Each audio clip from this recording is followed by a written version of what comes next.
Hey guys, welcome back. Oh my goodness, we have 7 viewers. What's happening? Welcome everyone. We only ever have 1. Yeah. So we thank you, Elise. We're moving up in the world. Speaking of our loyal viewer, she corrected us. Yes. Christopher Massey is the brother of Kyle Massey. I apologize, guys. Star of Corey in the House. Yes. So this segment, we're talking about America's favorite it couple, and I'm not talking about Kim Ye. I'm talking about Beyonce and Jay-Z. The original couple here. Yeah. Come on, guys. Okay, I don't think anyone, I personally do not view Kim Ye this couple that you're about to say. You don't know. There's a bunch of people who watch Keeping Up with the Kardashians, man. Possibly all 7 of our viewers. Possibly. Who knows? Yeah. I think one of them might be my mom, so 6. I doubt it. Yeah. Maybe 5. So Beyonce and Jay-Z have just recently had their 9th wedding anniversary. Aww. Which is amazing because I remember when they got married and everyone was just like, oh my god, they're dating? It was this whole thing. Yeah. And Beyonce is expecting twins soon. Mm-hmm. If you didn't see those pictures. Yeah, if you weren't aware. Crawl out come on, of that rock. Come on. I've been living under. So Beyonce made a playlist on Tidal for Jay-Z that's dedicated to him and their marriage. The 9 years they've been together. So it's 63 songs long, which is a total of 4 hours. So if you're really dedicated to this couple. And when she presented this gift to Jay-Z, he had to sit down and listen to all 63. For the full 4 hours. While she just sat there. Because her last album wasn't torture enough for him. the hate he got for that album. Yeah. And half of it's probably, she's already stated that most of it's not about him. With Lemonade. Yeah. Yeah. So, poor guy. Yeah. But she was being an artist, as artists do. What kind of songs are on this new So I can give you a brief overview of some of these songs. Like what vibes? It features artists such as D'Angelo and Shuggy Otis, Robin Thicke. There's a Kanye West song in there. The Limit to Your Love by Feist.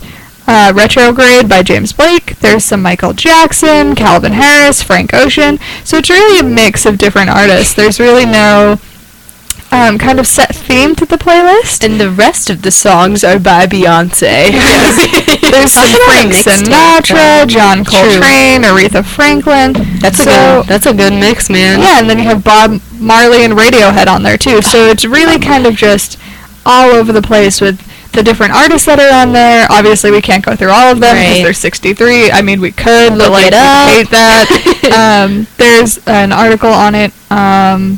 Actually, there's just lists on it online. If you don't want to download Tidal, I guess you can go through the list and look up these songs on YouTube or iTunes or Spotify and make it yourself. So I'm guessing that they're all focused around love or something, or is there like a common theme, or maybe it's like, yo, we both like this song. Well, there's no real common theme to the songs. Obviously, some of them are about romance and love and everything like that, but it kind of seems like it might just be a mix of songs that kind of embody either their relationship, things they've gone through together, or just songs they like to listen to together and that they enjoy. Just a classic mixtape, but in the form of a playlist. Like, it might 21st century now. It might just be a random collection of songs, but any playlist can give you kind of some insider info onto like who a person is. If they don't create music themselves, the music they listen to, it can be very, very telling of what their personality is or what a relationship's like. So if you want some of that personal insight into their lives, Beyonce and Jay-Z, do they have a relationship name?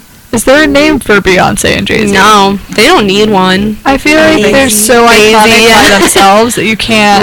You can't mix them together. And like, no offense to Jay-Z, but with the ones where it's like, what's his real name? I don't know. Could not tell you. Cool. Awesome. No, with like the other like name where they have like the relationship couple names or whatever, the couple's more like both of their statuses are pretty equal, if that makes sense. Like, you know, like them in the public eye, and so I don't know. I think like Beyonce is like just up above everyone, like with Adele, I think, and then like everyone else is just down. So like, because you think about it, and it's like when Angelina Jolie and Brad Pitt were together, rest in peace. They're like pretty equal, you know, and like their how many movies they did, like how well known they were and stuff. And not that people don't know who Jay-Z is, because that like they definitely do. But I would just say like there's not as much of like a direct like parallel between the two. So I feel like that's why, because Beyonce just made such a name for herself, where it's like Beyonce, you know? Yeah, I think part of it might be, too, Jay-Z was popular kind of in the 90s when she was just getting her start. True. He's a little older than her, too. Right. How did they meet again? Or, like, how did that happen? Do we know? The industry. It happened when I was too little to pay attention. Right. That's I'm curious. This kind of stuff. I feel like it was something about the industry. I don't think you're off with that. They might have collaborated together or been on the same song or record label. I feel like it was something in that vein. Yeah. We are obviously very well researched here at the show. No, when my first memory of Jay-Z is, honestly, I couldn't remember, like, in 7th grade when Replay by Iyaz was popular. Oh my gosh. The word Iyaz and Jay-Z, like, just kind of... They, like, mix when you're not, you know... When you're in 7th grade. Yeah, when you're in 7th grade. So I, like, always would just say, like, Replay by Iyaz or Jay-Z. I remember that. The first time I heard of Jay-Z was when I was listening to, like, Birdman and Lil Wayne in, like, 6th grade, being like, I'm so cool. Soji. Not the case, guys. I was completely wrong. I apologize. Oh my gosh. For everyone who was around me at that time in my life. I don't know if I, like, had a particular time in my life where I was like, this is when I met Jay-Z. Like, this is when I was first I don't know that like, either. Like, because I, like, still, I don't think I've, like, ever really listened to his music. Like, that just wasn't a thing for me. Like, I definitely learned of Jay-Z because of Beyonce. I can say that much, but I just don't know when in... Well, like, his childhood there's some things from, like, popular culture that are from his songs that, like, people don't even notice anymore. Like, Can I Get a What? That's from his music. Really? Yeah. Ooh. Wow. Copiers. Yeah, that wasn't around before the 90s. Yeah. That's true, though, about the fact that he was much more... I think that, it also plays to the fact that he was much more 90s, because, like, we were 90s kids, but, like, 2- and 3-year-old... You know, do we count? We're not gonna really. Yes, we count. No, we count because I refuse to be put in the same generation as my 4-year-old. I feel like we count just because we watched, like, the reruns of the shows that were in the 90s, even though we were too little at the time when they were actually produced to watch them. It was literally, like, 2 years after the 90s ended that, like, our memories are really, like, solid, like, that you could possibly remember something. So it, like, wasn't... You know, it's crazy. Like, I feel like 1999, like, because that's, if you like... could walk in the 90s. Yes! There we go. There's an excuse. I feel like even, like, 5-year-olds, like, people who were born in, like, 94, 95, barely remember the 90s, too. So I feel like... 97 isn't that different from 96, which isn't that different from 95. I mean, like, obviously my brother, who was born in 92, like, would...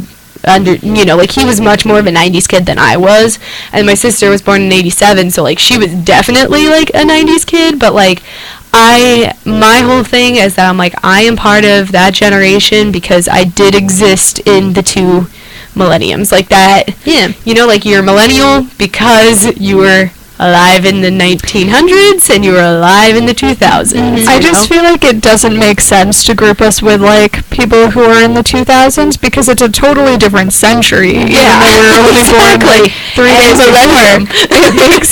It makes sense to, like, divide it there, so I don't understand why people kind of group 97 and up with the 2000s, because I can tell you our generation is very different from my brother's, who's a 2000s kid. True. That's true, because I was, like, the youngest, so I don't really know. I feel like we're a mix of the two. Yeah, I just remember my, whatchamacallit, or, like, when, like, the kids I babysat, it would be, like, they were born in, like, 2007, and I was like, what? Like, how are you that young? Yeah. No. Weird.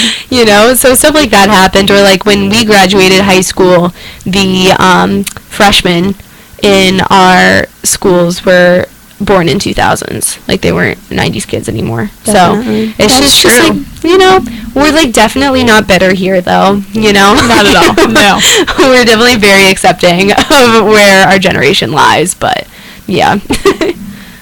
Yeah, I mean, it's weird to think of, like, the things other generations remember that we won't, and things that generations after us won't remember that we do, like, younger cousins and things like that. They're not going to remember, like, not having iPhones, and, like, some people are younger than iPhones now. Like, how weird is that to think about? Well, and, like, I was just talking to someone about this, and I'm like, I pride myself in the fact that I remember when I was old enough to sit in the front seat of my mom's car, we still had a map book underneath the front seat of her car where, like, it wasn't, like, a full-out, like, fold-out map thing, because I kind of remember that, not did it a lot. have, like, the plastic? It was, like, a notebook, like a giant notebook, and, like, it would be a certain place, like, I don't remember if it was, like, all of Colorado or, like, one, like, section of it or something, but then, like, you would flip through and it'd be, like, all these different areas and towns, and then, like, zoomed in versions and stuff like that. And it was like, when I started driving, I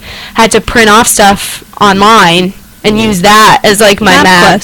Yeah, exactly. MapQuest and, like, Google Maps and stuff. So, like, that I, like, pride myself in. I'm like, I remember a life without GPS and a life without, I don't know how I survived without GPS. Oh my gosh. No, I'm the worst with directions, so I find it very comforting when I can see the blue dot, and if I made a wrong turn, because I wouldn't be aware if I made a wrong turn without that blue dot. So, but yeah, that's, like, a very interesting thing to me, because that's kind of the chip on my shoulder, where I'm like, okay, like, I remember a life when not everyone and their mother had a cell phone. Like, I remember stuff like that, and so it's, like, it's weird being on the flip side, because as the youngest, I'm used to having it the other way, where, like, I don't remember stuff, and my siblings are like, oh my gosh, I can't believe you don't remember that. And now it's, like, it's kind of like something, like, to have pride in. You're like, yeah, like, I remember when this happened, and, like,